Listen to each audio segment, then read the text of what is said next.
We're stashed. We will see.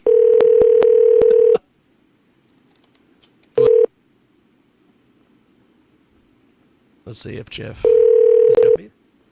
Yeah. Hey, what's going on? It's Iggy. Give up your radio and Jeff. Jeff, hear me, my friend. Yes. Hey, okay, perfect. What's going on? My previous guest is now calling you. How are you, my friend? I'm in Green Bay, Wisconsin right now. Just getting ready for that. Green Bay, we are gay. I'm great, buddy. How are you? Pretty good, actually. Now, you are going to be returning to, as some people don't know, start first way, apparently the infamous Red Shit. Is it being referred to as the infamous? I'm starting to see this. Bands are posting when they promote it. They're like, the infamous Red Shit. You had a blast with her the last time. I sure did, but I would agree with that assessment. I would say infamous is a great word for that place. And yeah, I would agree. I would agree with that. It's that's definitely an accurate description. Now, Jeff is going to be bringing his amazing comedy tour. Sorry, I'm not Kevin Hart comedy tour to the Red Shed Friday, October 14th. And it is going to be amazing. $20 advance tickets on sale. You can get them through Eventbrite. Doors open at 7:30. Show at 8. Tell me a little bit about this new tour and everything that you're doing, my friend. Yeah, so it's based on a comedy special that is on my YouTube channel, the Jeff Leeson Show YouTube channel right now. And the name comes from a portion of that special where a gentleman in the audience came with his sister to the show because his wife decided to go see Kevin Hart on the same night that I was in Tucson, Arizona. Oh, wow. Instead of coming to see me. And so I left a lovely video message on his phone for his wife, which I never knew if he ever got or received, but nonetheless, that clip ended up becoming the name of an entire tour, which is Story I'm Not Kevin Hart Comedy Tour, which I am. I open each show with an apology, which of course is the Canadian way to do things. That's right. Now, When you are going to be at the Red Shed Friday, October 14th, talk to me a little bit about who else is going to be there with you, because this isn't just a one-man show. This is not just the Jeff Leeson Show. You've got other performers that are going to be there with you. That's what they tell me. I honestly don't know. I have no idea who else is going to be there or who else is on the show. But I do know that I will be there, and they do have other people on the show. So I'm as excited to find out who those people are as anybody else. That's awesome. Now, if I was the one that was supposed to book them, then it may just be a one-man show. I may have forgotten that part. So, I'm just kidding. There's a couple great comedians that are going to be on the show, and I always love working with different comics. It's always a great time, and it's going to be a very fun night. So, traveling around the country, what has been some different stops that you've made since you performed at the infamous Red Shed? Tell me about what you've been up to lately. Yeah, I've been all over the place. Boy, oh boy! I just did a week in Montana last week, which has quickly become one of my favorite states. Actually, it was an amazing time, great crowds, very cool drives, lots to take in visually. Long drives, that's for sure, but lots of fun. And just been all over the place. In Wisconsin right now. And then heading off to Nebraska, and then a few shows in Kansas, and of course, looking forward to the infamous Red Shed show next Friday. So, when you got done with this show, there was a buzz around this area about you. People just loved the heck out of you. What did you think of the entire performance and just the entire thing that is the Red Shed in Hutchinson? Yeah, I had a great time, and I'm glad that people enjoyed it. I will say, traveling there, and especially when you arrive, I did feel like I was driving to my certain death, because you have to go through a quite a wild little path just to get there, you pass like a house or a cottage or something, and so it did seem like, as I was driving, I did have the thought that there's absolutely no way there's a show at the end of this, but rather some sort of axe murderer that has preyed on a young comedian from Canada just looking to live his dream in the middle of the woods in Kansas, and he's going to kill me. But I was pleasantly surprised to find out that not only was there a show, but it also was not in someone's shed in their backyard where we had to move the lawnmower out of the way just to do it, but rather a full stage, actual lighting, people sitting on couches and patio furniture to take in a show, and was certainly one that has been imprinted on my mind that I will never forget, and was the first, I think the first or maybe second, but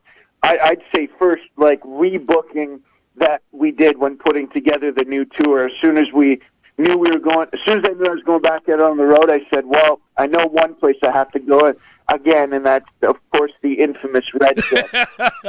Now, one of the comedy bits that sort of just sprung from your amazing mind that night was this whole thing with Yonder. Yonder there. Explain this for the people that haven't seen this off your social media or your website or wasn't there that night.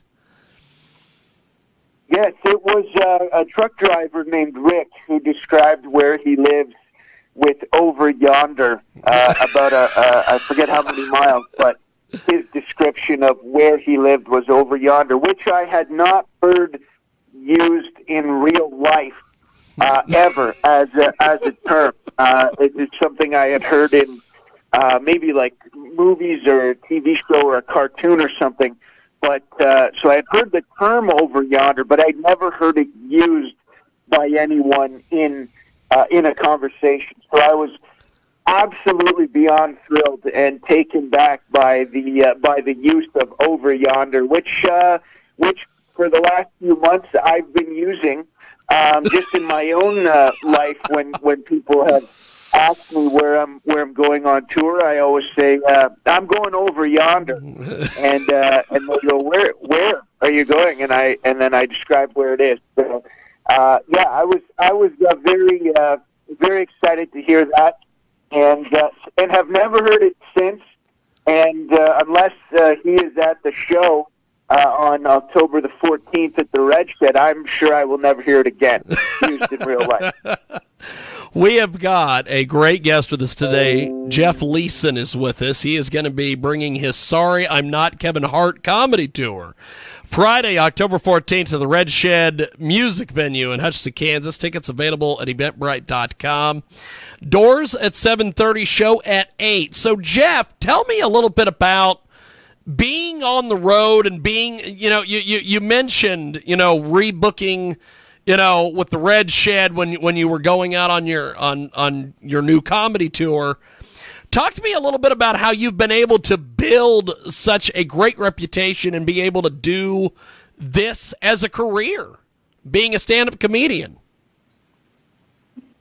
Yeah, it's been a long journey. Like this is almost 3 years I've done this now, but in the last year or so, I've gotten very fortunate that I've had a few videos and stuff do quite well online, which has built up a little bit of a following, and there's been a lot of very kind comments and very nice people. There's been some bad ones too, as is the case with the internet, but people have been very nice and very pleasant, and I've really appreciated everyone's support, and the people that have watched, liked, shared the videos, commented on the videos, and then starting to see quite a few people coming back to shows multiple times or traveling. There's been so many people that have told me they've traveled, a few hours to a show, which is brand new for me, and I super appreciate people being willing to do that. But yeah, it's been quite a journey. I mean, it's 23 years of touring and going to every type of venue you can imagine, every type of shed you can think of, has been reached over the course of 23 years. So I'm very happy about where things are at right now, and hopefully we can continue to grow. Well, Jeff, before we let you go, how do people get in touch with you online and through social media and all these things? Yeah, so I'm on Instagram, which is at Jeff Leeson Comedian. Facebook is Jeff Leeson Comedy, and YouTube is The Jeff Leeson Show. And then also there are some stuff on TikTok as well, which is at Jeff Leeson Comedy as well. Well, good stuff. Well, I'm looking forward to seeing you Friday, October 14th at the Red Shed. Thanks for making some time for me today, and we will talk to you soon. Thank you, sir. Thanks for having me, man. I look forward to seeing you on October the 14th at the infamous Red Shed. Yes, indeed. Well, thank you, sir. I will talk to you soon. Have a good day, brother. You too, man. Thank you. Thank you, man. There he goes. That is Jeff Leeson. The fantastic Jeff Leeson. Friday, October 14th, Red Shed will become a comedy house as Jeff Leeson returns with the Sorry I'm Not Kevin Hart tour with special guest Nick Allen from the Todd and Tyler Show will also return. And it will be a comedy night to be had by all. $20 advance tickets. Get them now before they sell out. They will sell out, ladies and gentlemen. And it is Eventbrite.com, the best spot to get your tickets. Also, the Mob Food Truck will be on site for food needs. Doors open at 7:30, show at 8. We will see you at the Red Shed. Okay, so now that we did that, let's do this. Let's take a break. And if you're listening to us, wherever you're listening to us, if you're listening to us on the Quad Pod, thank you, and we'll see you next week. If you're listening to us on our big broadcast, we're back after this.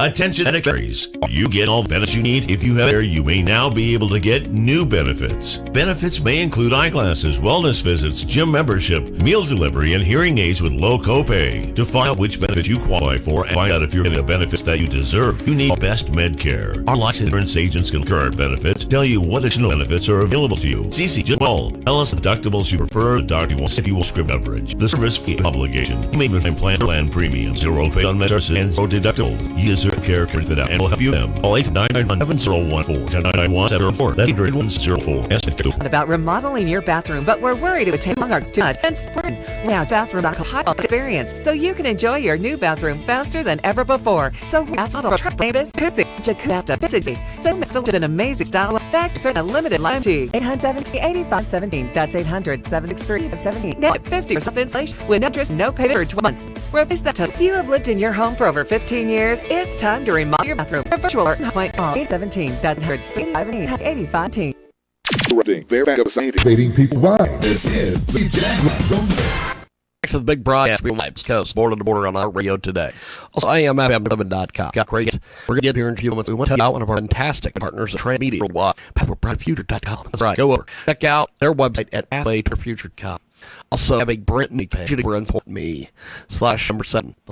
205929. Writes down FUND.E/ref 2929. And tell them about it here. Worldwide, working up. Work harder life for family. The problem is that you now tax bill that you can't afford to. The IRS now threatened to your wages to levy an account. You can't ignore the IRS. Won't go now. Give us a call now and create a plan of action for you that guarantee will work to stop any bank levies. And most important to your tax one for all. If you have $10 or more, all tax today. Representatives to assist you. Call 427-677-87801. Live is brought to you live because more on today. Inside, check out a big program, 50 plus AM station across the world. And you can type JIGR.com downtown. And Street and Pacific 1 Mountain Standard and accept JIGR.com on the two apps, of phone apps, and both the app stores. On the Heart, Live Periscope, and Facebook, and of course, editions will be at M247 50 plus AM station for and follow and find our videos on YouTube. Cast via the AIM 24 station every week. And the JIGR is brought to you by our fabulous friends. It's a new car campaign there. Cafe, that's right. Cafe, interesting story. Coffee, cakes, and poems are available at KICK.com. Montclair, New York's rooms to you today at KICK.com. It is a fabulous campaign. Folks are trying to get money not to promote project. They are looking to launch the project, and it is absolutely amazing. Go over to KICK.com. Search Lavina Cafe. It's got an interesting creation story. We want to tell you all about it. We want you to go over and check them out today. They need some of your hard-earned money. They're making a cafe feel real over there in an organic way, sharing through coffee, a life-changing cafe. That's what Lavina is going to be doing. And they've got more information over there as well. Great rewards. And you can get more information at KICK.com. Check it out today and tell them you heard about it here. Transmedia Worldwide. Okay, so we are going to do this. We are going to go to a pre-taped interview that I did earlier today. We'll just say earlier today. Because apparently our other guest is not here. Oh, folks. It's quite the deal. So we are going to go to Marvin Blake, who is going to join us. And he will be joining us here in just a few seconds as soon as I drop that into the playlist, as they say. I don't know who's saying it. I don't know why they're saying it, but they are indeed saying it. So, here's Marvin. Back here live, Marvin Blake with us on our big program. Marvin, welcome to the broadcast. How are you, sir? I'm fine. Thank you, James. Thanks for having me. So tell me a little bit about your background, my friend. Tell me all about it. You're the expert. I'm sorry. Marvin, we're live, my friend. Tell me about your background. You are the expert on you. I know nothing about you. Our audience doesn't know anything about you. We want to know all about you because that's what we do, because it's talk radio. Tell me all about you, my friend. Okay, all about me. I'm a black American. I was born in 1942. I was born in the then segregated city of Baltimore, Maryland. During my years growing up, I grew up in a segregated, I would really call it an apartheid civilization, and I encountered the racial slurs and indignities that are associated with, at that time, that point in our history, with growing up in a border state or southern state. After I attended high school in 1957, that was 3 years following the Brown versus Board of Education decision, which outlawed the separate but equal doctrine, which was the backbone for school segregation. and I attended the previously all-white high school, Southern High School in Baltimore, Maryland. After I graduated, I joined the United States Navy and served in the Navy for 6 years. I was trained in the Navy as a hospital corpsman and as a clinical laboratory technologist. After discharge from the Navy, I entered college, C.W. Post College on Long Island, and I obtained a bachelor's degree in professionals in hematology and also in medical technology. Following my undergraduate degree, I entered the New School, New York's New School University, and obtained my graduate degrees. Working professionally, I worked as a hospital administrator in the New York City area at most of the prestigious medical centers, also in Nassau County, that's in New York. And following 9/11 in 2001, I left the public sector and went to work as the administrative officer of pathology at the New York and Brooklyn VA medical centers. I retired in 2012. I wrote Why. So what is your latest project? Do you have a book? What do you have out there? Because obviously you're here to sell something, my friend. What do you have for us?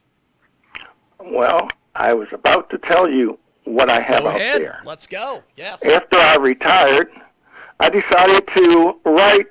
I was bored, and my wife actually told me that I was really getting on her nerves. I was underfoot now for the first time.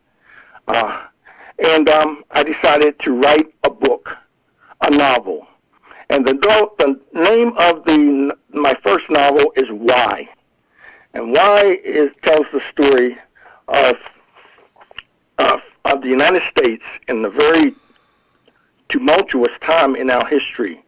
It starts in 1838 and carries through until 1863, approximately 15 to 20 years before the Civil War and during the middle of the Civil War. And what I wanted to do was to entertain while educating, or to educate while entertaining is a better way to put it. Exactly what it was like to be a black slave in the United States in the antebellum South, and to dispel, or to at least put what I considered some truth into what the actual slave, what it was like to be a slave. And these things that I did, that would be in contrast to the things that we have been associated with, that we have been inundated with, movies such as Gone with the Wind, and movies of that type, which show the slave as being a contented, comfortable, benevolent, just happy-go-lucky kind of lifestyle, as opposed to actually what it was. Now, I'm not a historian, but from family history, from what my mother told me, that her mother told her, that her grandmother told her, as to what slavery was like where we were, we being my family, in the eastern shore of Maryland, tobacco country, Salisbury, Maryland. Exactly what it was like to be a slave, or what it was like to know that for your life and for the life of your children and for your children's children, you had nothing to live for, nothing to hope for, except perpetual slavery. It was my intent to, as I say again, to educate while entertaining, to really put into perspective exactly what it was like. That's my books. I wrote 3 books now. I have 3 novels out there. The first one is entitled Why. And the title Why, I chose the title Why because during my life, during my almost eight decades of life now, I have in all of the settings of my life as a child, I've been discriminated against in the sense that someone, by the way, the housing projects that I lived in, right across the street from the housing project was a white neighborhood. And the white neighborhood was as economically, I won't say deprived, but was in probably the same boat. However, one thing that they had that we didn't have, we being and I'm doing air quotes now, being the coloreds, we didn't have the prospect of being able to get out. We had a stigma, or what society put upon us, the stigma of the color of our skin, which meant that regardless of what we did, what we accomplished, there really was a limit. You really could go but so far. And conversely, I remembered going home to my mother after we would encounter some of the white kids, and they would call us, well, you know the terms, and I don't know. You said I don't want to. Well, I'll use the term, yes. We get it. We get it, my friend. We get it, my friend. So I will continue. Yes, go ahead. Go ahead. Yes, go ahead, my friend. Go ahead. Right. The floor is yours. Go. So, when I was as a kid, I was called epithets. When I was in high school. Now, important. This is important, boys. In 1957. 57 through 60 was my high school days. And in a previously all-white school, which incidentally had the name of Southern High, wow, I enjoyed my time at Southern High School. That is to say, the students, that generation, my age then, that generation accepted me pretty much so for what I was. However, we used to have to, we were maybe about 10% of the student population, if that. But we would have to get off the bus, the public bus, and walk up to the high school, Southern High School.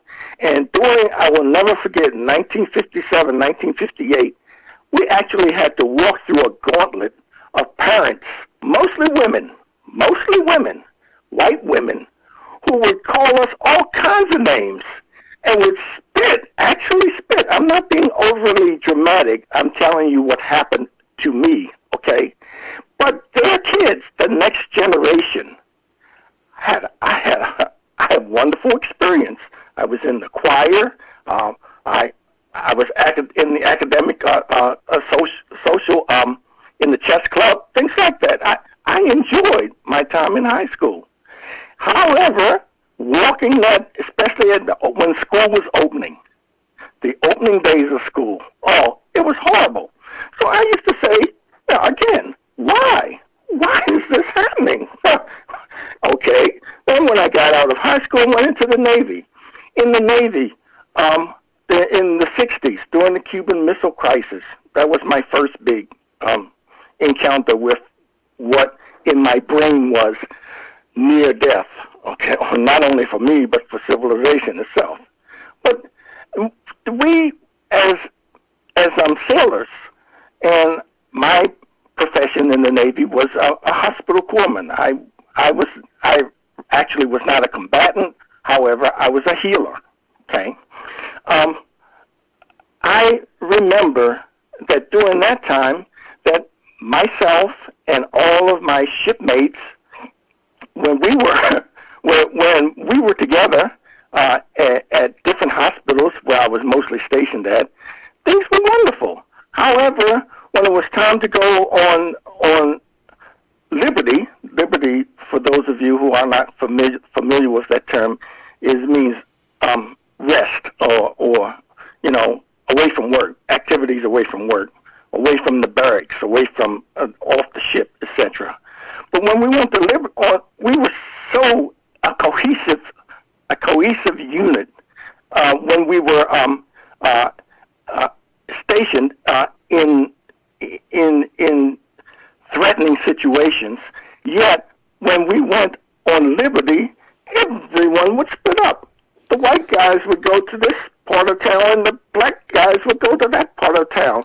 And Well, my brain, I hate to cut. Why? I hate to cut you off, my friend, but we're up against the well, clock. you got me started. So Well, but before we it's your before show. we let you go, how do we get your book, my friend? My books, I have 3 books. Why, which led to a sequel to Why. The title of that book is E Pluribus Unum, and the 3rd book in my trilogy. Okay, so my trilogy now goes from 1838 up to 1887. Fantastic. And many of the characters in Why go over into the other 2 books, etc. I understand that you're out of time. Yes, The books yes. can be bought. All those books can be purchased on Amazon, Barnes and Nobles, or you can purchase them through my website. My website is booksbymarvinblake.com. Fantastic. Well, I appreciate it, and we'll definitely get you back on. Thank you, my friend.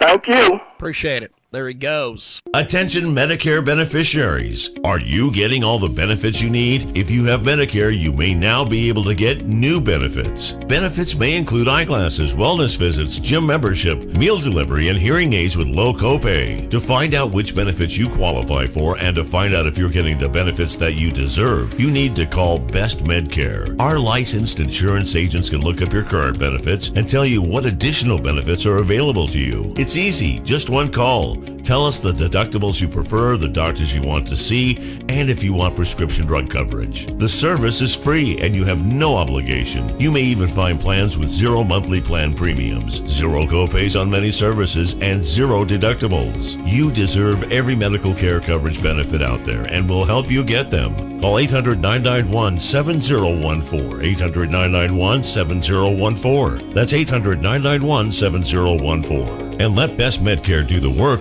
for you. If you have ever thought about remodeling your bathroom but were worried it would take too long or cost too much, then stop worrying. Right now, Jacuzzi Bath Remodel has designed a collection of high-quality custom products and perfected the one-day remodeling experience so you can enjoy your new bathroom faster than ever before. It's a worry-free bath remodel from the most trusted brand name in the business, Jacuzzi. A jacuzzi bath system fits in your existing tub space. It's a no-mess installation with an amazing style selection, factory-certified installers, and a limited lifetime warranty. Call 800-763-8517. That's 800-763-8517 right now and get 50% off installations with no interest and no payments for 12 months.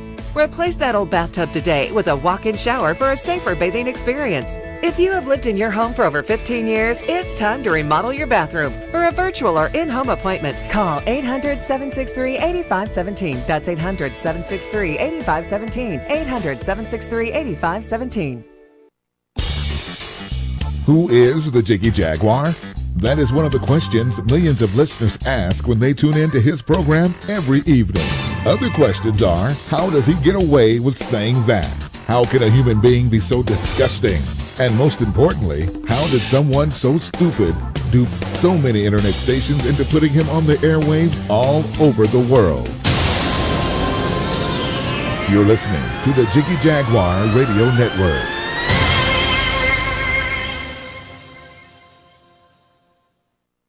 Welcome back to the big broadcast. We are live, coast to coast, border to border on iHeartRadio today. Also, AMFM247.com. We've got a great guest we're going to get to here in just a few moments, but we want to tell you about one of our fantastic new marketing partners at Transmedia Worldwide, pathwaytoabrighterfuture.com. That's right. Go over. Check out their website at pathwaytoabrighterfuture.com. Also, they have a brand new GoFundMe campaign. We need you to go over and support GoFund.me/7, the letter F, 205929. Get a pen, write this down. It's amazing. GoFund.me/7, the letter F, 205929. 929. And tell them you heard about it here. Transmedia Worldwide. More coming up.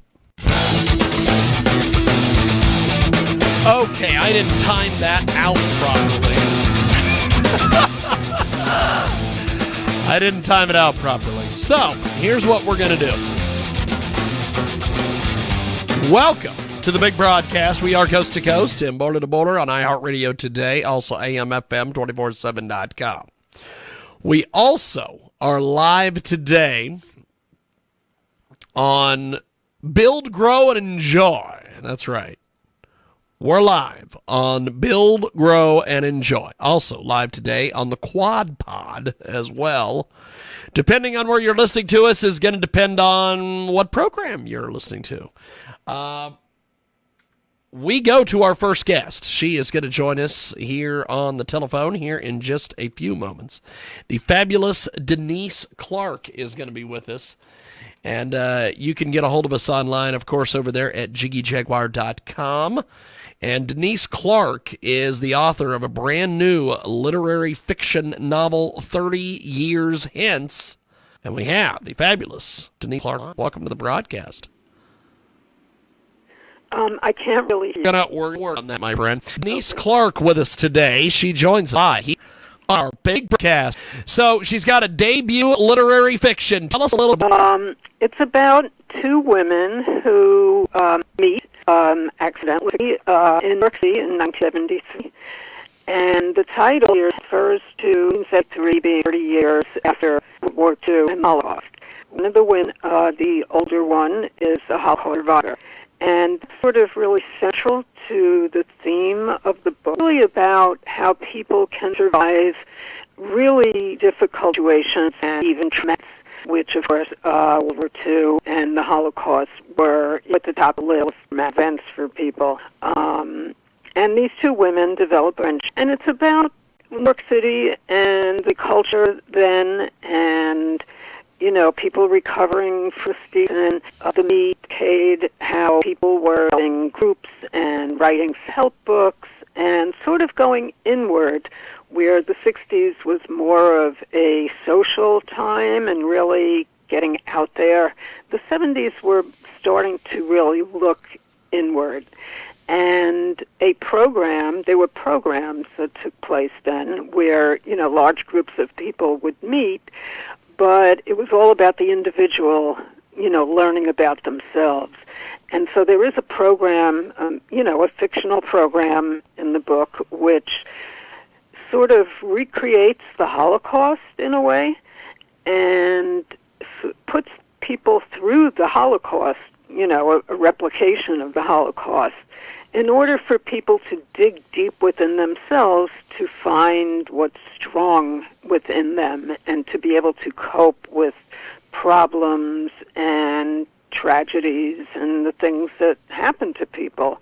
The characters in the book are going through their own issues and learning how to deal with them. It is Denise Clark. She's with us today, 30 Years Hence. Is a brand new book that she has out. It is a amazing, amazing read. Tell me a little bit about some of the reviews and feedback that you've got on the book so far. Well, by the way, my name is Beck Clark, Denise Beck Clark. Denise Beck Clark. Tell us about the reviews you've been getting on the book so far. Sure. Well, I guess you would say they're mixed. Like a lot of reviews usually are, unless you happen to be fortunate enough to have a, you know, big bestseller where all the reviews are wonderful.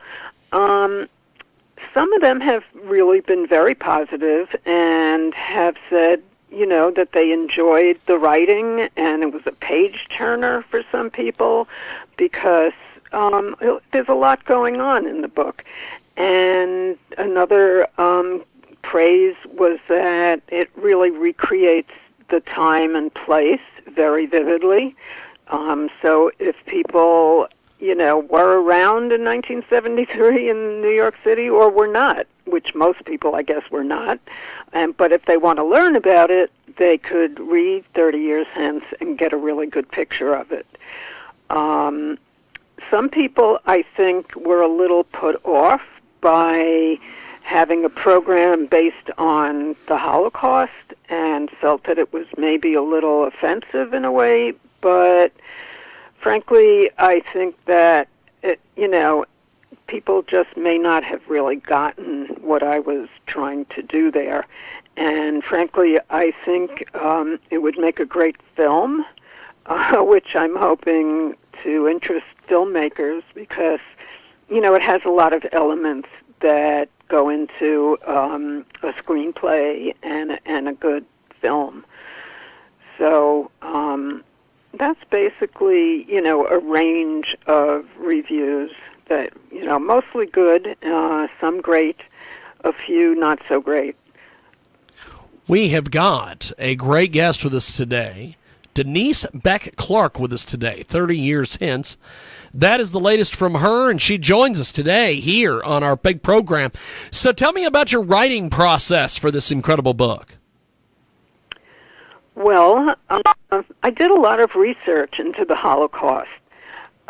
Within the last 20 years or so, a lot of books have come out, memoirs and survivors' accounts of the Holocaust, and to me they were really fascinating.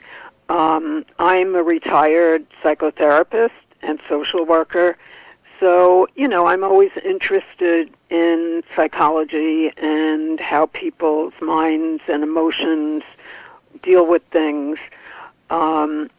So I looked into these books. I read many, many of these accounts. I also actually went on a trip with a lot of other people and a survivor of the Holocaust who was leading these trips.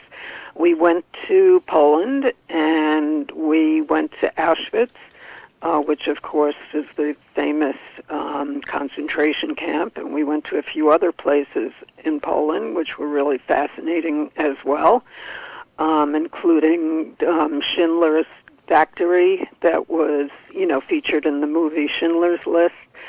And I just read a whole lot, and I saw a lot of films about it, and then I sat down to write a fictional story. I based, the younger woman is based on myself and some of my experiences in the 60s and 70s. And the older woman, Ida, was based on an actual person that I had met named Ida, who was a Holocaust survivor back around that same time. I didn't really know her very well, so a lot of the writing was making stuff up. I mean, that's what fiction really is. A lot of it, fiction is based on true experiences, but then the writer kind of takes off and uses their imagination to embellish the truth, kind of.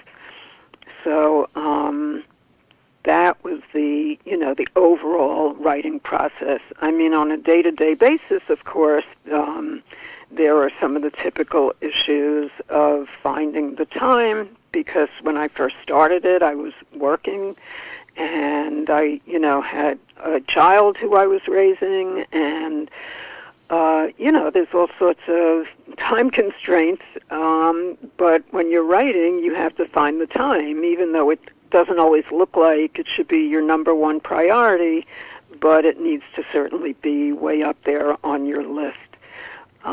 So I made the time, and then when I retired, I certainly devoted more time to it, and that's basically the writing process.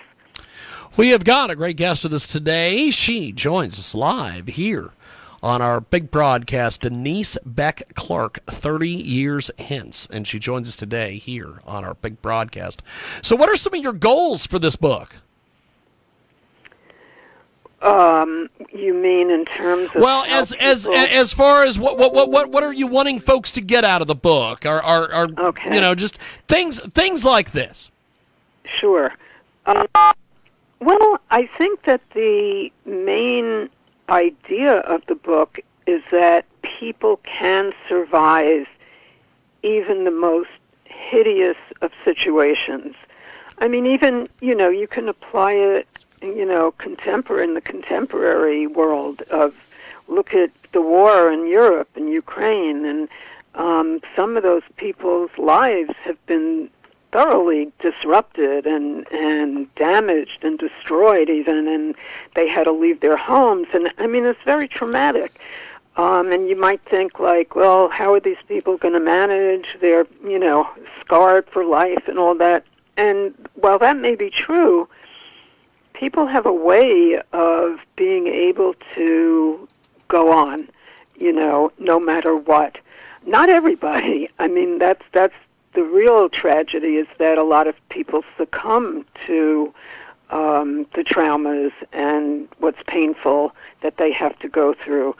But I think the goal of the book is to show that there's a way for people to get through the pain and emerge on the other side of it stronger and better for it, and to go on and, lead like productive and or happy lives anyway.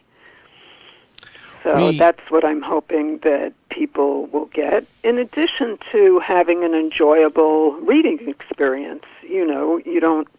Usually people read fiction to be entertained. Personally, I like to read fiction to be entertained, but I also like to learn something from it if I can, or get something from it. And I'm hoping that people who read 30 Years Hence will have that kind of dual experience of being both entertained but also getting something useful out of it. Denise Beck Clark, 30 Years Hence. It's a novel. She joins us today here on the telephone. So talk to me about how you take a unique approach to examining the impact of the Holocaust on its survivors many decades after suffering great trauma. How I take a unique approach to it? Is that what you asked? Yes. That's what's in the suggested questions, so we're just reading the suggested questions here, Denise. Okay. Sure, I can answer that. I don't think anybody has come up with a program such as the one that I created in this book. Back in the 70s, there were programs like EST and other self-improvement / spiritual programs. And so my program is called the Rogan Treatment Program, named after the person in the book who developed it. Has a similar aim, which is to, like I said, to use the Holocaust to help people, really. And I don't think anybody else has done that or even conceived of doing that, not to my knowledge anyway.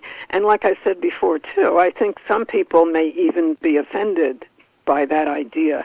Like, how could you say that the Holocaust could be good in any way? And I'm not saying it could. I mean, obviously there was nothing good about it. But, all these decades later, we can look back and say, well, what was good about some of the people and their experiences there? It's like flipping a coin, and you have one side that's like horrible and the other side that's really great. So that's, I think, what my coming up with this idea of this program and using the Holocaust in that way, it's unique, but it can also have good repercussions if anybody really wants to sit down and think about it. We have got a great guest with us today. Denise Beck Clark is with us. 30 Years Hence, a novel. She joins us live here on our program. So talk to me about how the practice of psychotherapy for 3 decades inspired and prepared you for writing this book. Sure. As a psychotherapist and a social worker, I worked with people who had problems. Some of them I worked for many years in the New York State Psychiatric Hospital, which really treats people who have nowhere else to go. They can't afford any other treatment, and they're not the greatest places to be. And I saw a lot of people there who had very, very hard lives and problems that not only wouldn't go away, but often led to really bad outcomes, such as suicide and, heavy drug use and that type of thing. So there was a lot of suffering there. I also had a private practice of psychotherapy, which catered more towards, quote-unquote, normal people and normal problems, which everybody has. But even there, as a therapist, you encounter a lot of human pain and suffering. And you see what people go through, and you learn about people's lives and their families and, the tragedies that people have to live through and tolerate and somehow come out of at the end of it, still functioning and being able to enjoy life and not feeling like, what's it all worth? I'm just going to check out. So that, working in those kinds in that situation, in that sort of profession, I was always thinking about what can be done for people. I mean, if you do your job conscientiously, you want to do the best that you can, and in my situation, I wanted to help people the best that I could.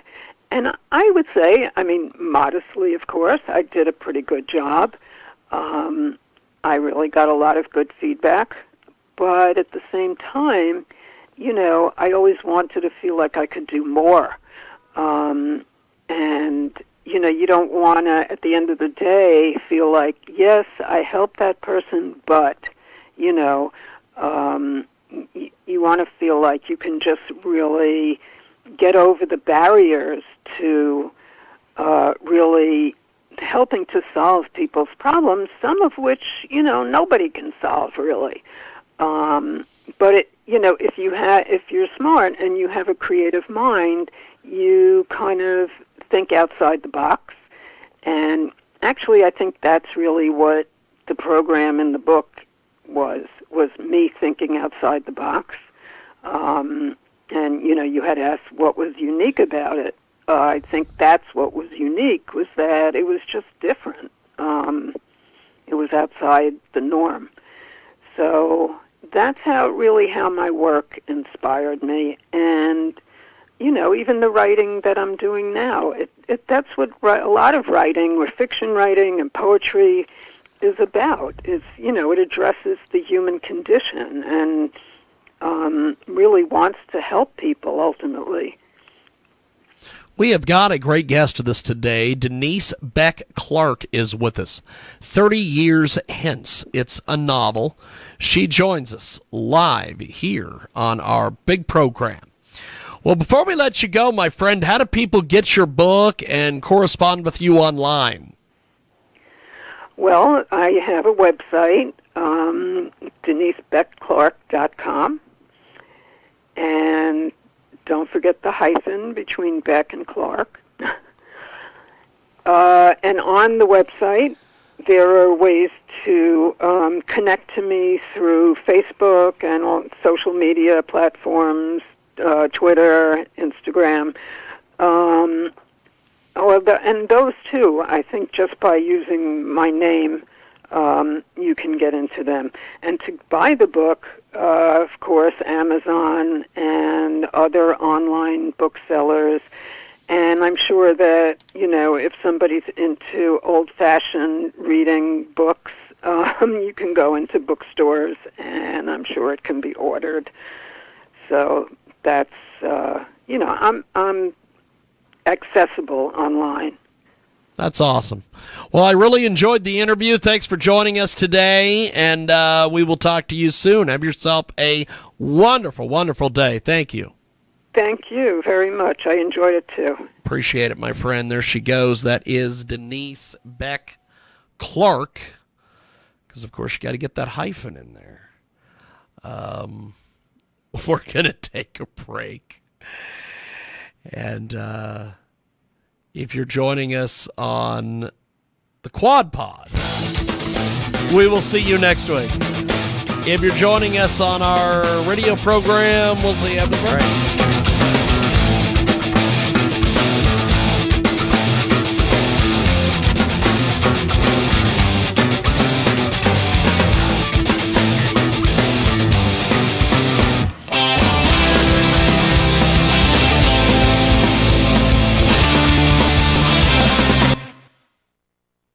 Attention Medicare beneficiaries. You can all benefit need. If you have Medicare, you may now be able to get new benefits. NFS wellness, gym membership, delivery, hearing, and look pay. Find out which benefit you qualify for and to give you to call Medicare. Instant insurance can look up your and you to know if they're available to. It's easy. Just one call. Deductibles you further to see and will prescribe service fee and obligate. You may find plans with only plan payments or co-pays on many services and if you serve Medicare can benefit there and we'll get them. 800-991-04 800-917-14. That's 800-997-01 and Medicare do the work for you.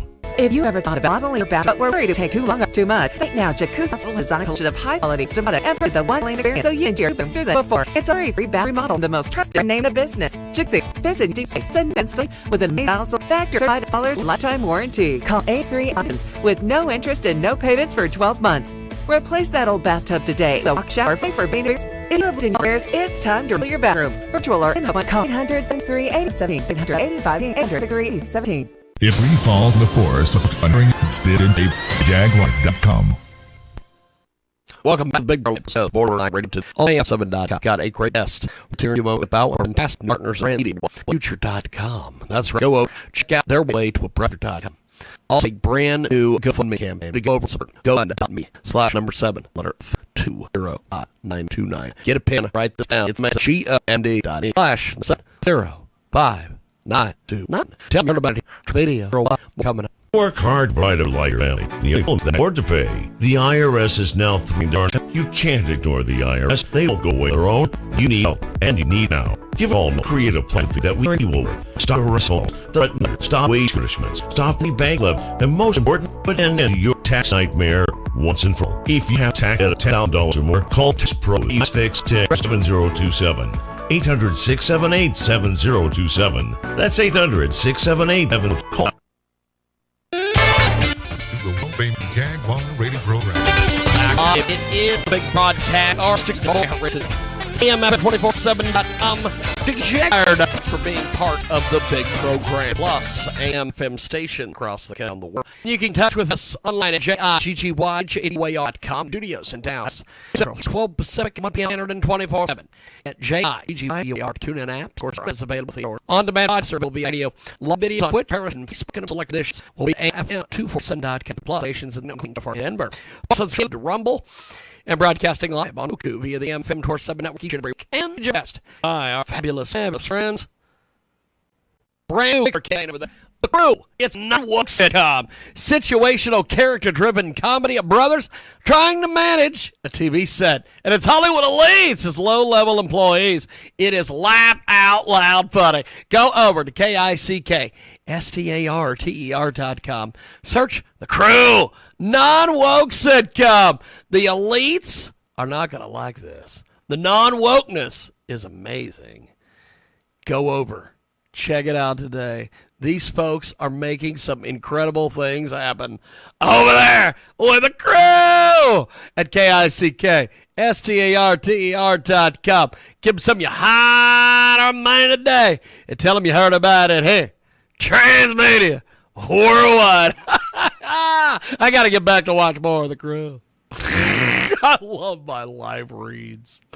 My live reads are amazing. Okay, now I can adjust my microphone and I can call Larry Tracy and we can get back into, I don't know, normalcy.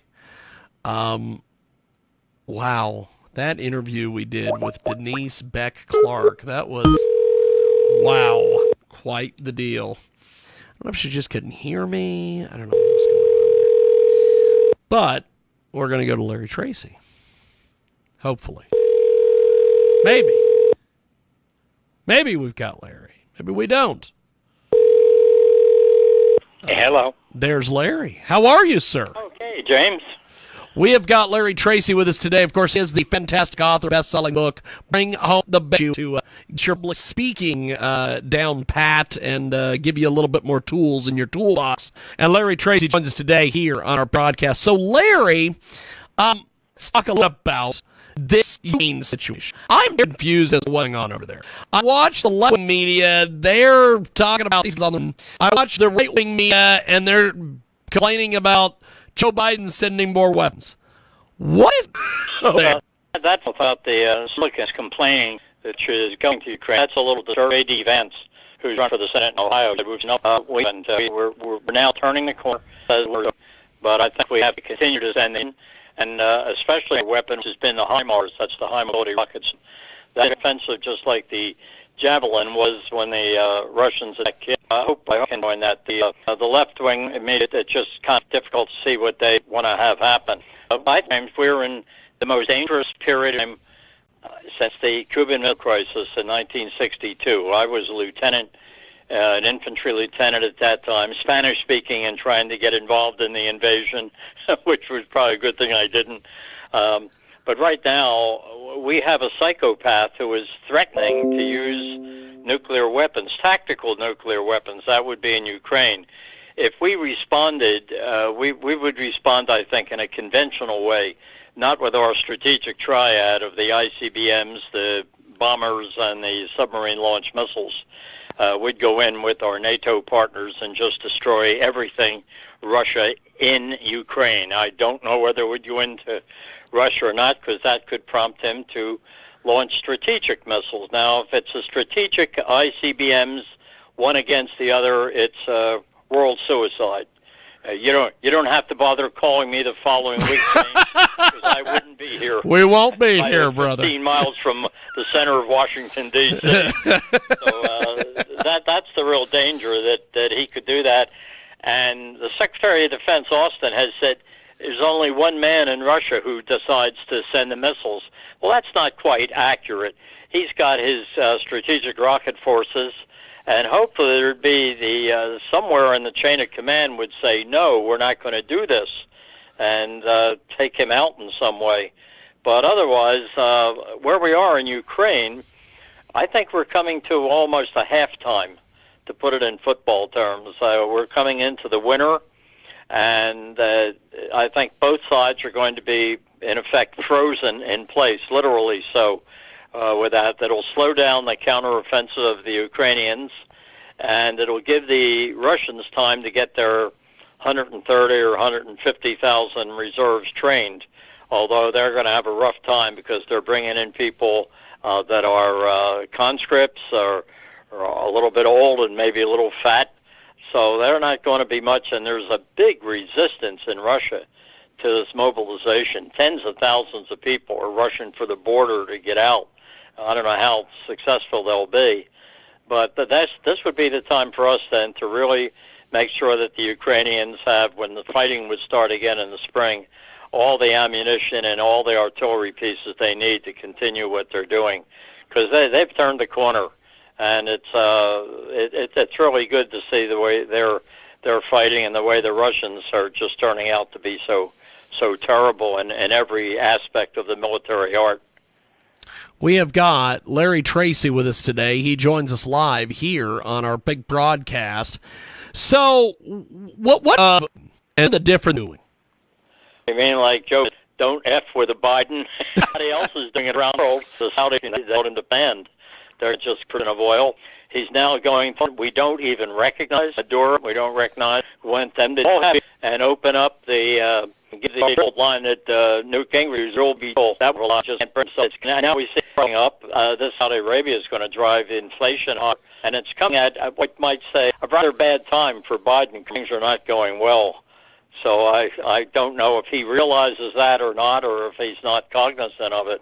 But it's a bad time for the Democratic Party, because that momentum that they seem to be picking up after the Supreme Court decision on abortion doesn't seem to be carrying on too much. So they stand to lose a lot of seats in the House and maybe even the Senate. We've got Larry Tracy with us today. He joins us live here on our big broadcast.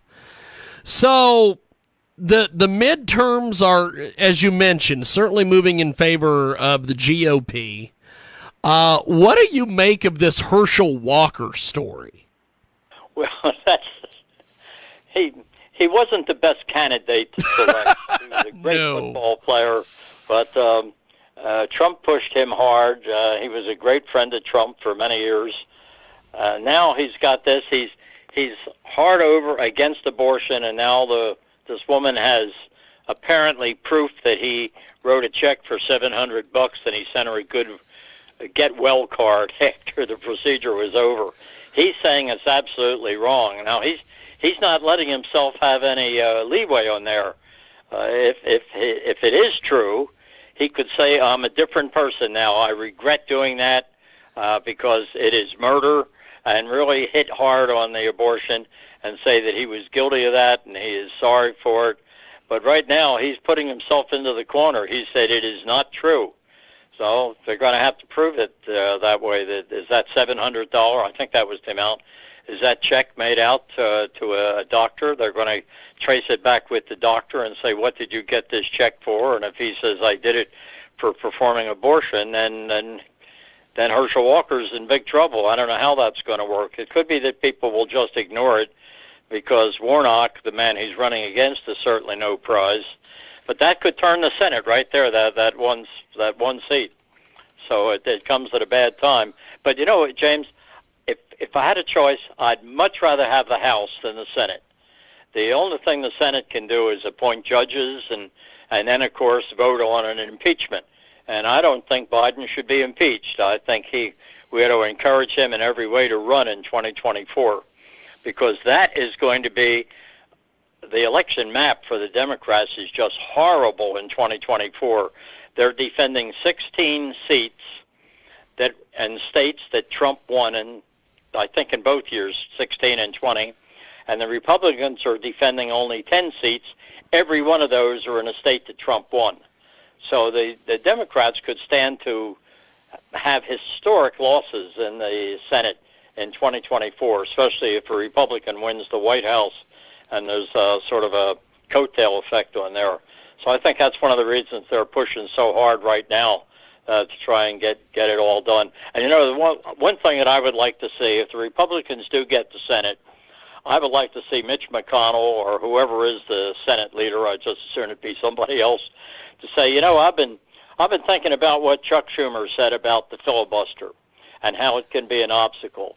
So we're going to suspend the filibuster for 2 years and to get our plan through in the House and everything, and stop anything the Democrats can do. I'd love to see Chuck Schumer then come and defend the filibuster after all that he said right now. There's got to be a little humor in politics.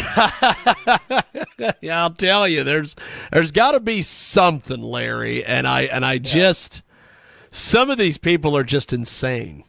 Yeah, well, the House does look pretty good for maybe not the tsunami that Newt Gingrich has been talking about of 60 or 70 seats, because remember in 2020 the Republicans won 14 seats when Biden won the presidency, with more votes than had ever been cast for anybody, supposedly.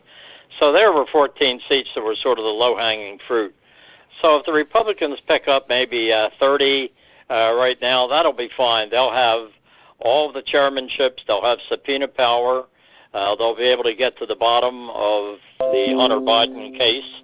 And I'd like to see the former directors of the CIA, who all said it was Russian disinformation, 4 of them were among the 51 that made that statement that really paved the way for Biden. Have them come and testify how, with all their experience, they said that was disinformation. The Tony Bobulinski interview the other night on Tucker Carlson's show, which was fascinating, and he has provided all of his telephones that had the emails that were on the laptop provided those to the FBI. No one has ever called him. The FBI hasn't called him. He obviously, they can't say that he lied to them because they'd go after him with everything if they had lied. But except they just haven't done it. New York Times, Washington Post, no one has called him to refute what he said in interviewing because they know he's telling the truth.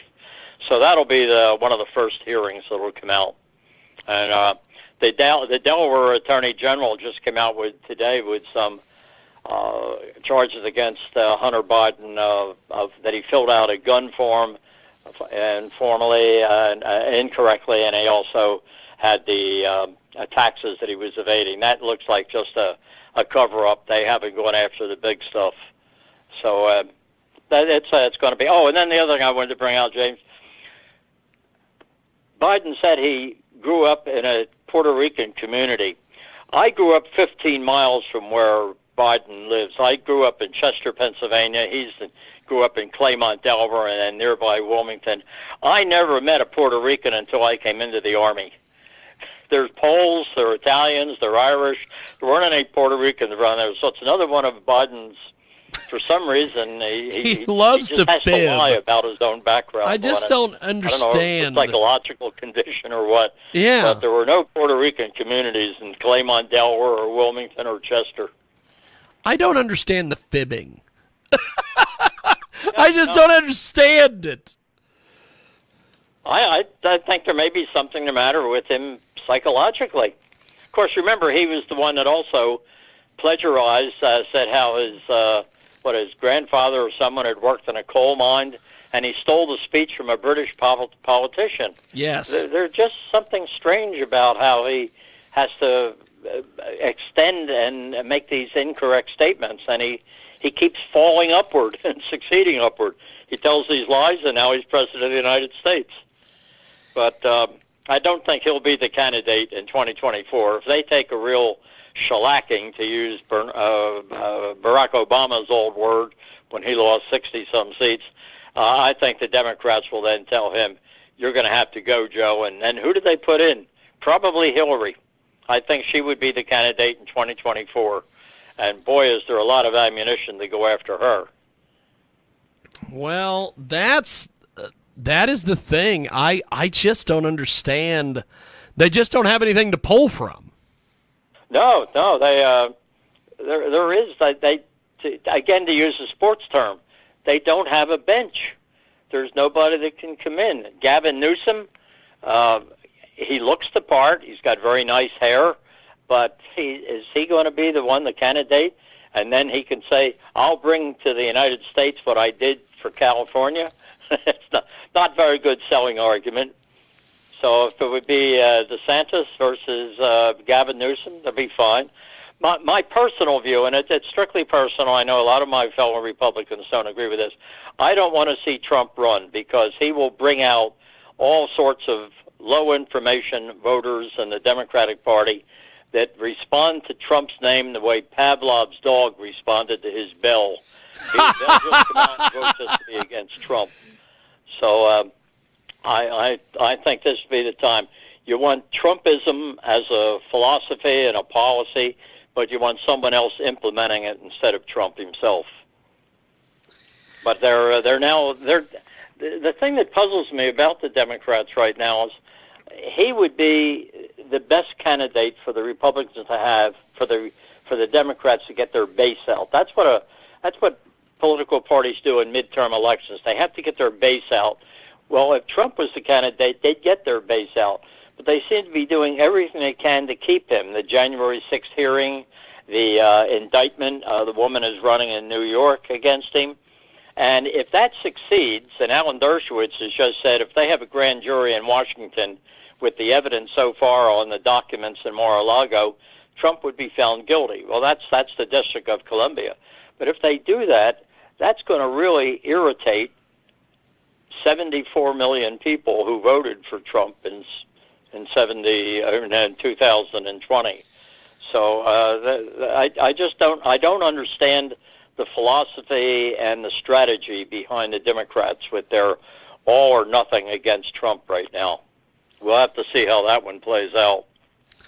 Well, Larry, I appreciate your candor and your honesty and everything, and I will talk to you next week. Thank you, sir. Talk to you next week, James. Appreciate it. There he goes, the fantastic Larry Tracy. Bring home the bacon. It is available on Amazon. Go get it. And if I can get my mouse to work here, we will go to break. So, when we come back, we have got something. We'll do something. I don't know what it'll be, but it'll be something.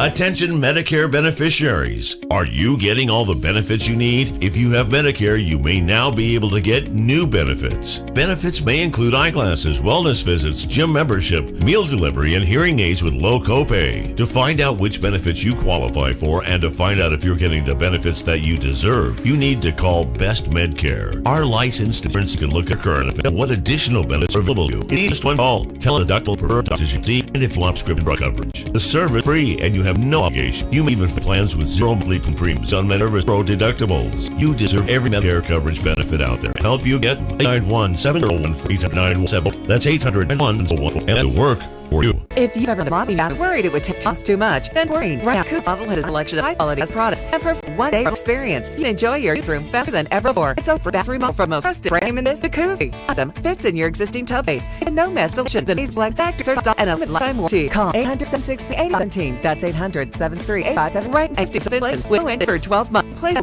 walk-in shower experience. If you live in your 15 years, it's time to remodel your bathroom for a virtual appointment. Call 800-763-517. Still get turned to Jiggy. Welcome back to the broadcast on iHeartRadio today.com. We've got we're going to get her in Japan for new money. Transmedia. That's right. Go over. Check out their website, pathway.com. Also, a brand new GoFundMe. Over and /F2029.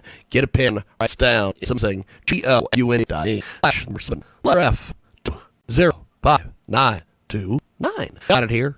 You're hard to put a bill for your family. The only problem that the IRS is to garnish your wages. You can't ignore the IRS. They won't. You need help, and you need it now. Now, and plan actually guarantee stop arrest phone calls, stop threatening letters, stop wage garnishments, stop and banking, and simply put an end to nightmare. Roll $10,000 or more. Call the Tax Pro at UTAC today. Lives are standing by to assist you. Call 878-7 806-7277. Call now. Welcome to the famous Jaguar Radio. Live is the broadcast of the radio today. AMM.com, Jaguar.com. A team of Big Brand Plus AMF stations across the around the world. And you can get in touch with us online at JIGR.com, the Cage Radio in Hutchinson, Kansas. New Central World Second Saturday at JIGWATCR. Tune in, of course, on app, both the App Store, on the Master Baby Radio, audios on Twitter, Periscope, and Facebook, and of course, LinkedIn. AMM7.com. D plus AM stations, including KFRK. Also on social media, daily videos on YouTube, Cross Rumble, and writing live via AF Network and the Jaguar broadcast. Brought to you by our fabulous new campaign there. Pro.com. Situation comedy of brothers. Image. He said, laugh out loud. Go over to KDK. SART. Search True. No woke elites. I can like this. The non-wokeness is amazing. Go over. Check it out today. These folks are making some incredible over there with a crew. KICK. START. Give them some you hot on the about it. Hey, or what? I got to watch more. My live reads are amazing. Make laugh. I should have the Vince McMahon laugh. Jim Ross does a Vince McMahon impression and does a Vince McMahon. It's all ha ha ha. It's done. I should have said I gotta go back to the crew. It's so funny. Whenever I watch it, I go ha ha ha. It is the big broadcast. We are live coast to coast. We are on. You. He's never said YouTube. Twitch, YouTube, and Jaguar.com. I would keep our monetization on YouTube. Some of the stuff that we got. Some of those watch hours. I believe Bruce Pritchard uses that term a lot. Kabuki-ish. That's where we got from.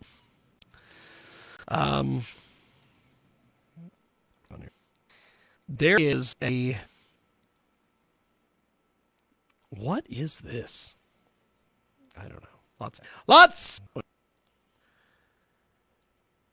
If you want to get a hold of us online, it is GGYJHEOAR.com.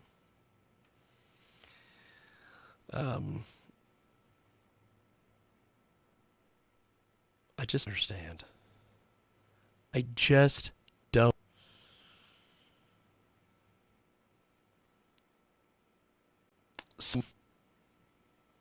This is amazing. There is a video that I'm going to tweet this. Who is Fred Schultz? I don't know who Fred Schultz is. I'm going to favorite that video. Okay, so we are posting our videos regularly YouTube, Rumble, Hub, BitChute. Oh, what a fan. And for whatever reason, the last couple weeks, Facebook will not goes. Oh, there's an error with it. An error. So I don't know what the hell's going on with Facebook. Everyone recently changed all settings and redid the pages you can do for businesses. Holy crap, is that rude a bunch. Wow! There's a couple pages that made for venues, various other places. Holy crap, screwed that up. But get us online at JiggyJaguar.com. We will definitely see you next time.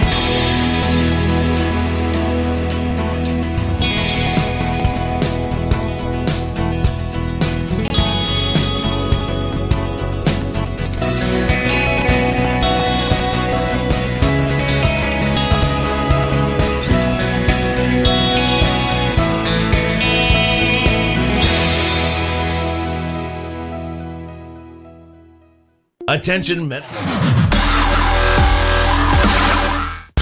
Welcome to the world-famous Jiggy Jaguar radio program. Raw and uncut, Jiggy Jag, you know how you do it. You know what I'm saying? Keeping it all the way live. Broadcasting live from Hutchinson, Kansas. Well, I'm sitting here with a linguist. I had no idea. I didn't know you were, but I didn't know that you were a wordsmith. Call Jiggy right now. 267-22-JIGGY. Hey Jiggy, what's happening, man? Reminds me of that David Bowie song. Jiggy play guitar, Jeff. It's a great name, man. Thanks so much for having me on the show. Presenting. I'm Mike Massey, and you can catch me on Jiggy Jag TV and see a few of my trick shots there. Thanks very much. Jiggy Jaguar. I never knew what freedom was until I saw you lose yours. I literally was sitting here trying to figure out, did I say the term PCAST? Did I talk about casting from a pod? Like I'm some alien? I don't know. Well, I've said it in this episode. Get a hold of us online at JiggyJaguar.com, AMFM247.com. Thank you for tuning in to our big show. And we are going to go to IQ Rizzoli. We are going to go to find Jeff. We need to find Jeff. I'm all Jeff. From Jeff. Jeff joined me 30 minutes ago or something. I don't know what the hell's going on here. Let's get a hold to see what the hell's happening here. It's version Jeff. Look at that. I don't know what's happening. Okay. I think we live have. How are you, sir? Good. How are you? Pretty good, actually. Let me our other two rallies on Mozilla, Fantastic IQ, our Rizzoli, and get him in here. I think Don's got a cold or something. I don't. I hope I can't pack through a radio because me and Jeff are screwed. We're gonna. I was like an unearly being to the according to the comments on BitChute. He's in colds and illnesses. So we are Beckons, and I believe is Don Zella. There is IQ our Rizzoli. Hello, good noon. Yes, I was with our guest either cold or getting over it, and I was hoping I was hoping to get it radio. We get it. Means she'll be the one that gets it because IQ Rizzoli, according to BitChute comments, He's not even from the planet, so he is impervious to cold and flu. Hey, Jiggy, put up in you well. Yes, I will. Work on it. A little bit about your book, my friend. Well, I appreciate you guys having me. Just the picture of who I am and the book is right now I'm EA agent, and I've had a 18-year career. Prior to Drug Administration was a undercover narcotics detective, and that's where the book is around. It basically is a year of my life in 2003, and I was teamed up with informant whose protagonist in the story name was Tamara Mack.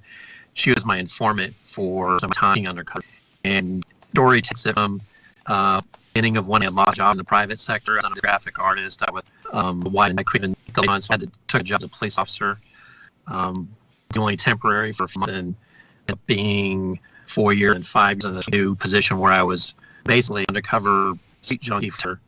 And we just went from drug house to house, trying to buy heroin, really nefarious, pleasant.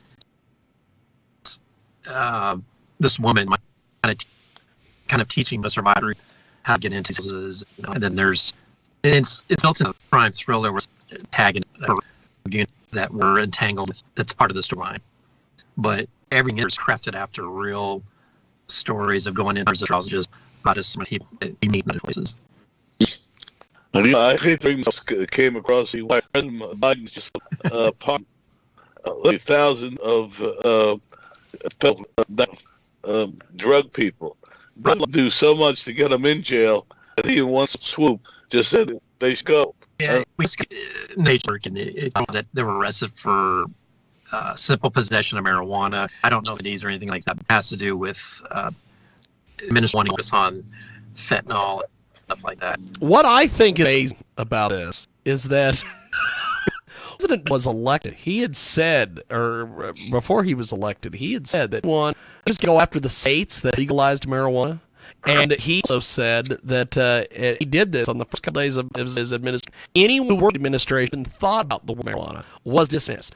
I'm finding this amazing today that he pardons prior offenses of marijuana. But back to one point about and obviously you're going to give away the trade, but you spend a lot of time trying people. Talk to us a little about just the more to get some of these books. Yeah, most are federal investigations between 2 years go from the beginning to the finish, and then that case process where you're going through trial and those that's convictions. So the process can take 3 or 4 years for an inside case.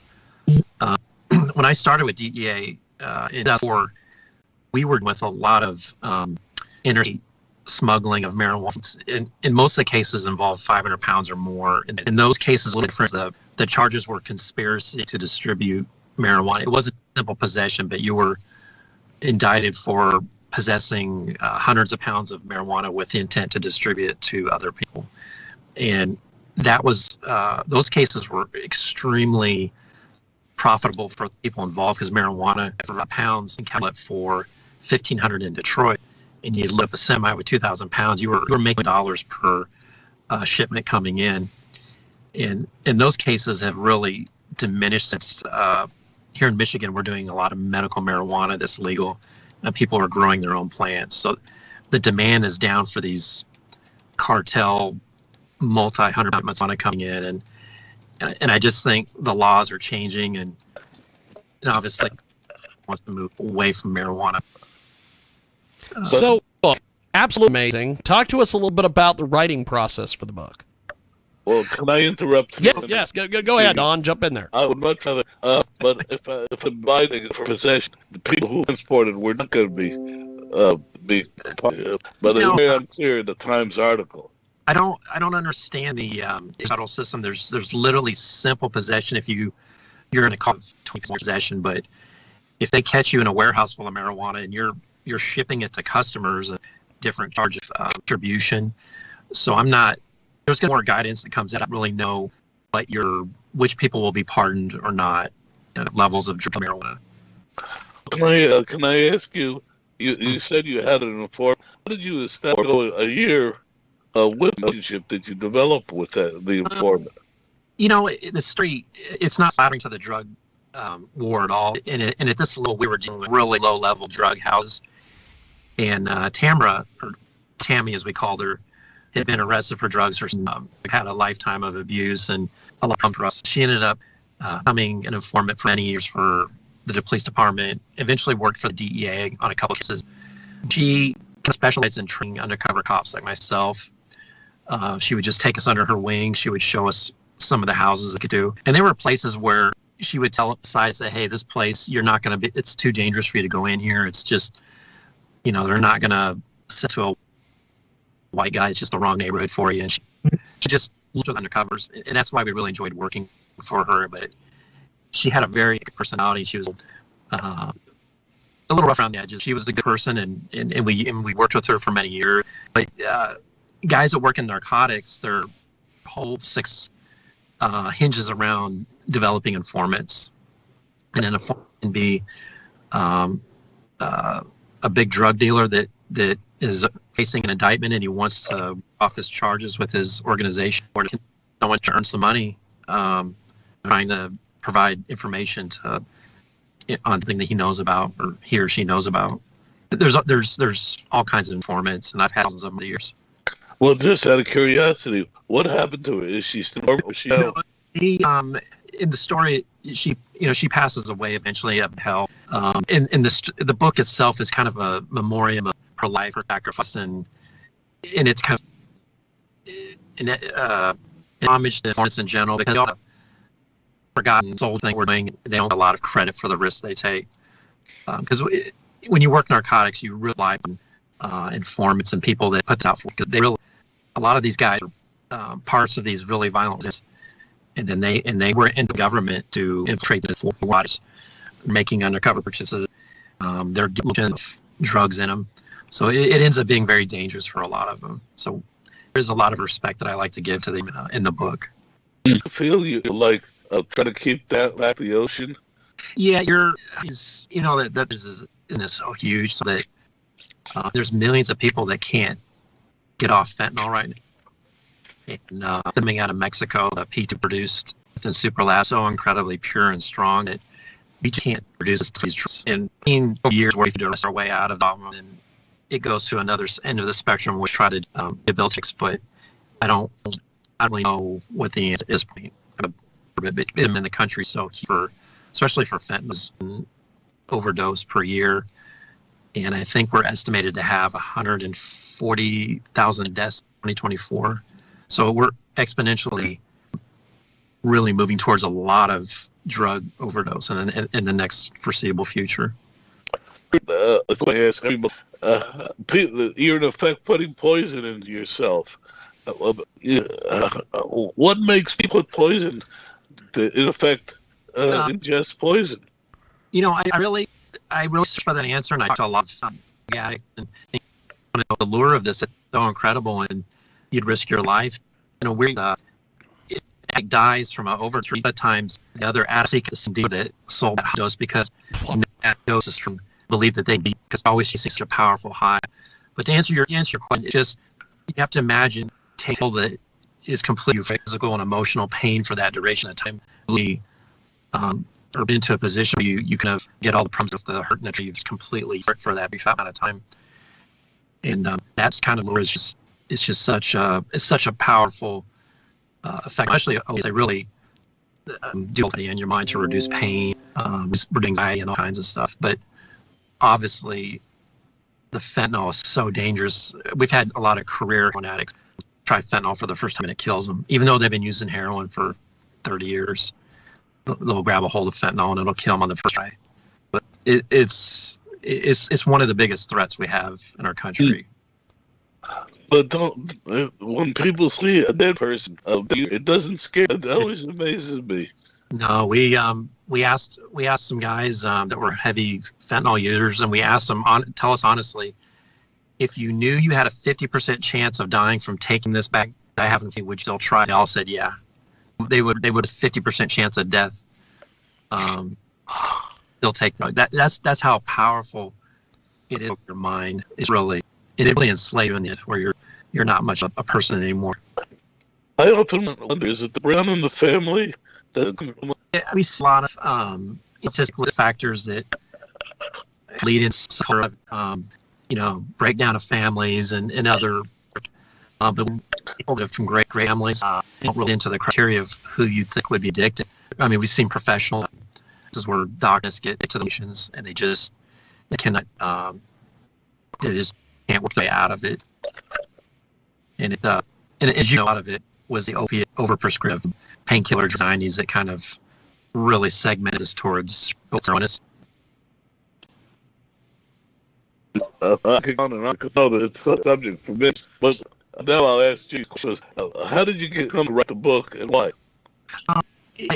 I was interviewed by the New York Times, and I ended up being the screenplay. And I love the whole process of Hillary, and I always writer, even in college I was a writer, and I wrote for a newspaper, and it was been kind of channel stress from the job into the create.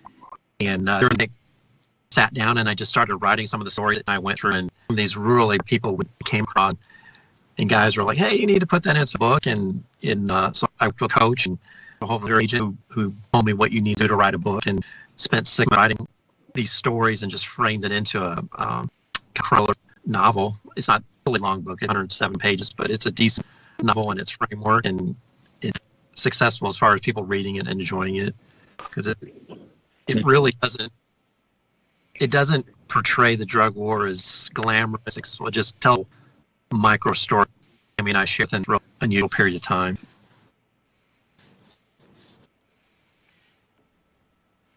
Don, I think you're muted, my friend.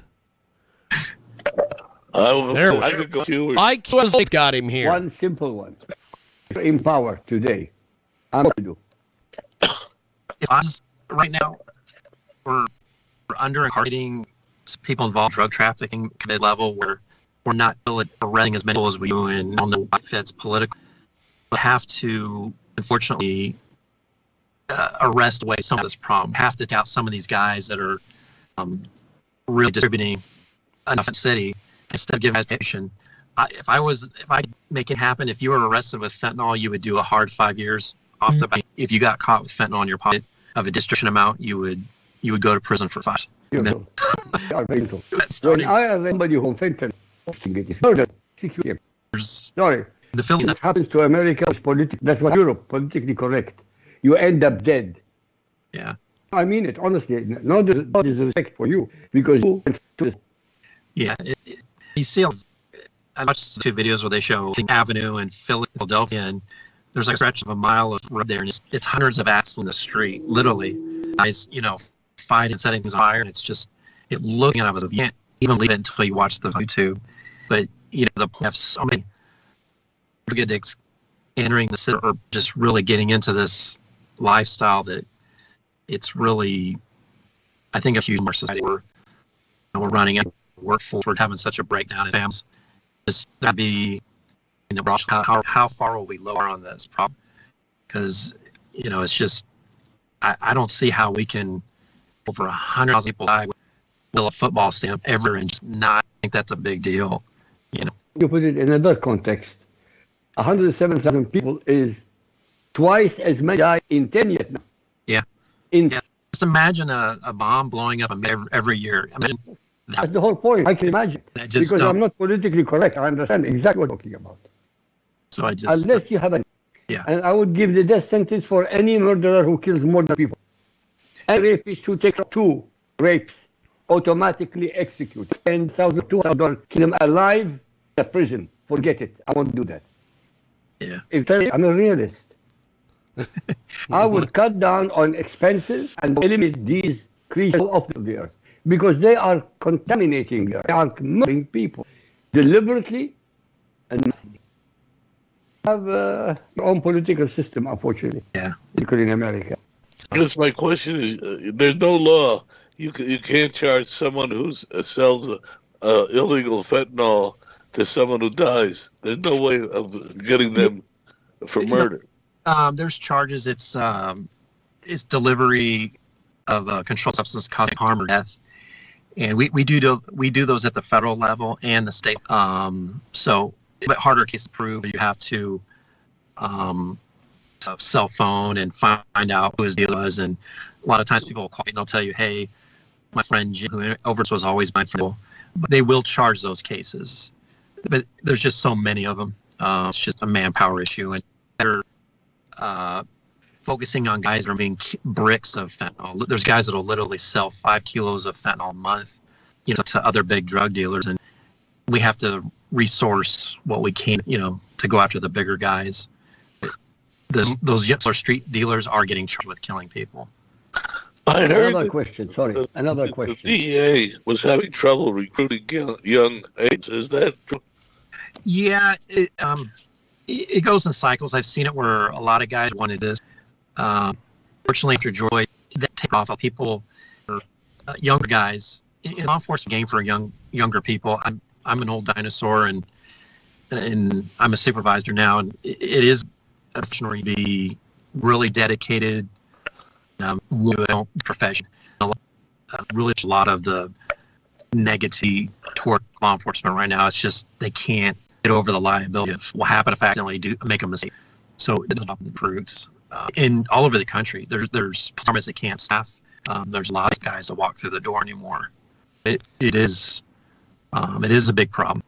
Finding not only just police officers. Huge. You had a question.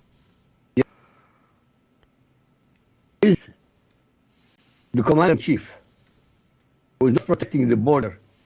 I have always said, with all respect to you, I have always said on this program and other programs, that Biden should be held responsible, impeached for dereliction, gross dereliction of duty, because as commander-in-chief, first priority is the protection of the United States of America, which is completely.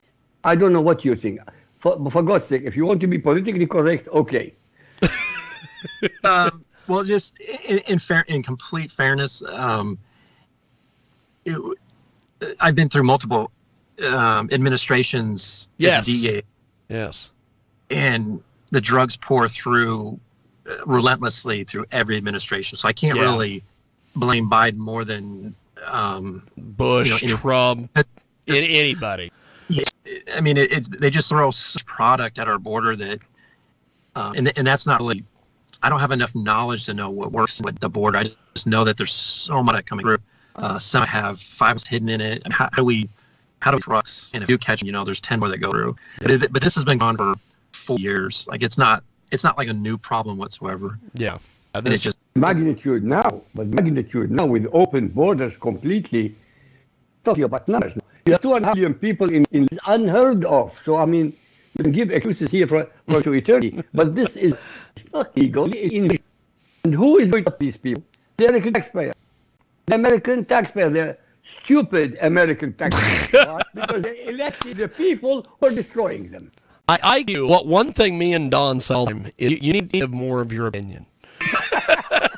So those things that I've always wondered with and the fact that you're involved in DEA and all these things. We hear a lot of Biden thing, marijuana, and then you're on the TV and radio and everybody's fentanyl and all this.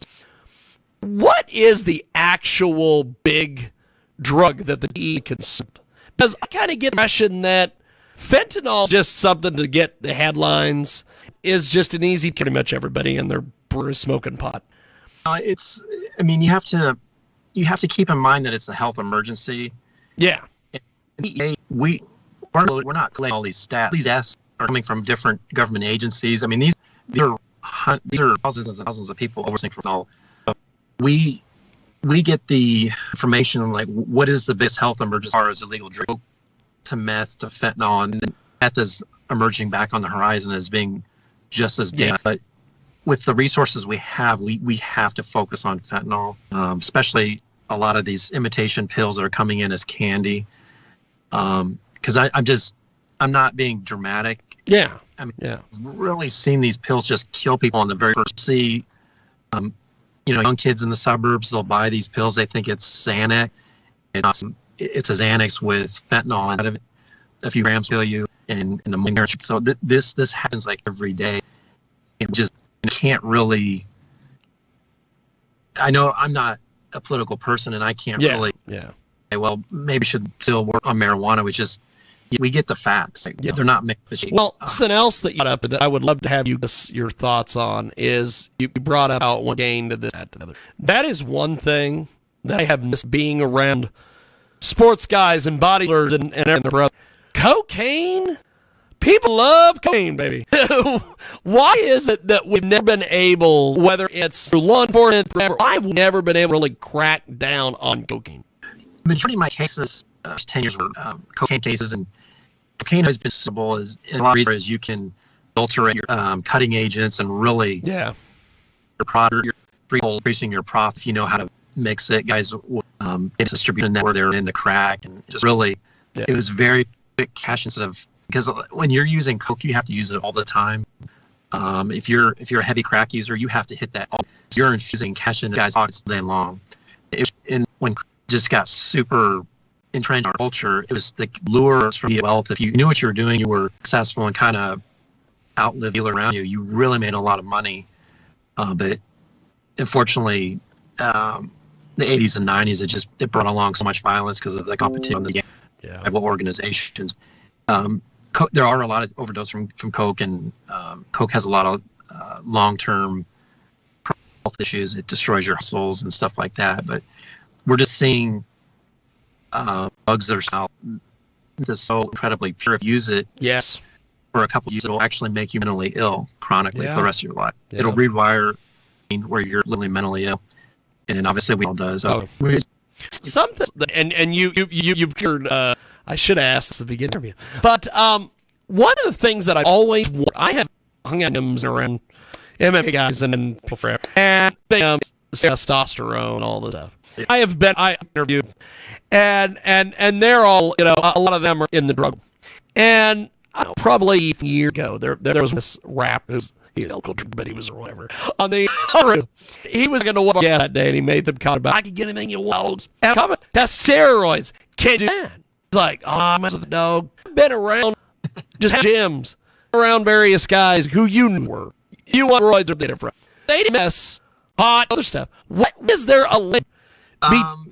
It's so something, and don't remember the using all as fat sizings or just getting the HGH stuff and the growth, just make everything huge. Your internal organs, your head, your hands, everything. Your heart would get big, and we saw guys really get jacked, massive, long. It's just though a lot of on the scheduled substance where they are later.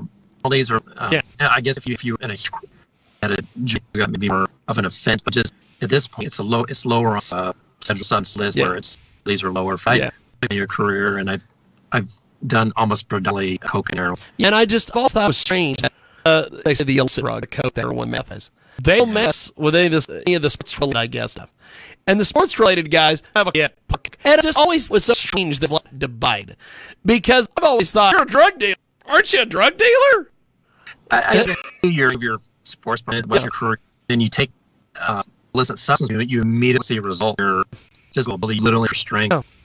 Like I can see what the guys are like. I keep using this. Yes. The doubt is it's always important to cause a lot of damage to your body. Yes.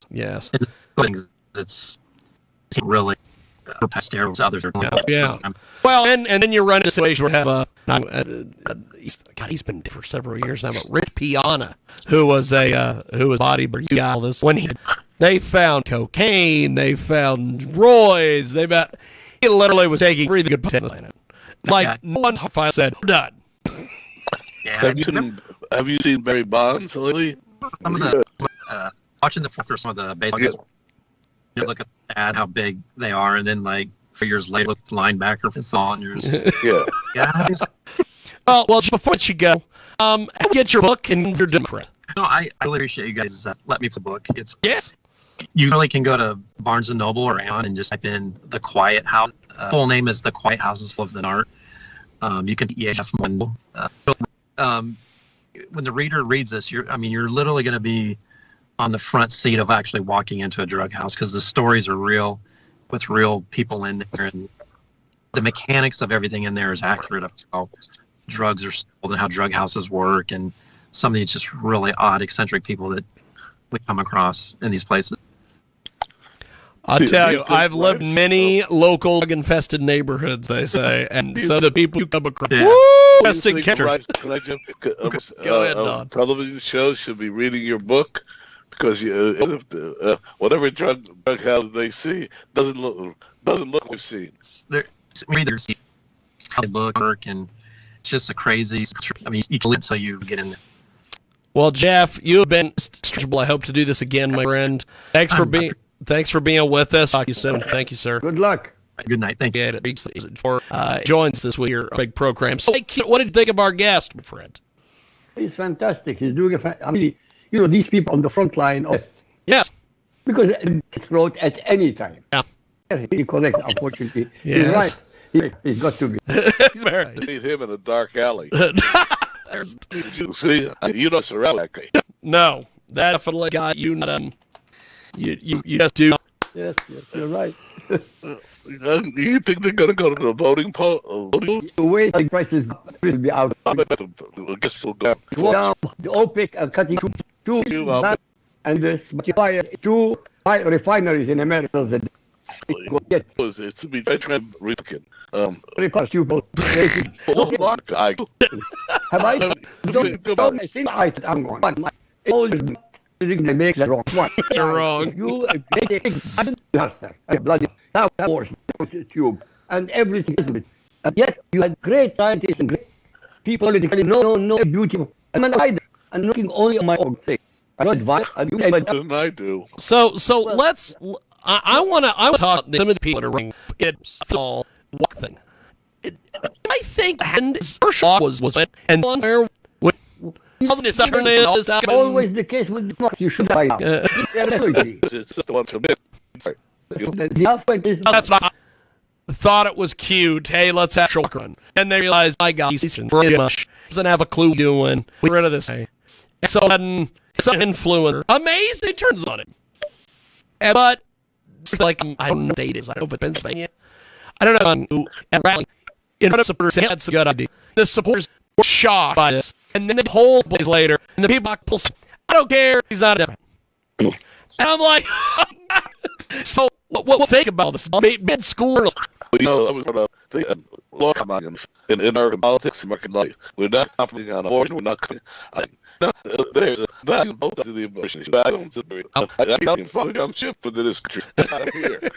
That's why I'm going this compromise. Yes. Hey, I don't know if you read the case. The judge threw out her case. And what do you say? He's wrong. Didn't see the law. Not do that. And they got to accuse me. I really believe that the birth people do the right thing. What give right information? The problem is simply not the right information. You read the New York Times. It is unbelievably bad. I mean, not that the job he's doing, or the fact that he's been devastated. How are we supposed to know? They're not American people. They're not open border. Look what happened to you. Change. Humans change. Time is the of years. It's about humans. You have second change. Done. IQ. I will take there's solo, but it's just it. Don did so. Petios on what? Maybe I don't know.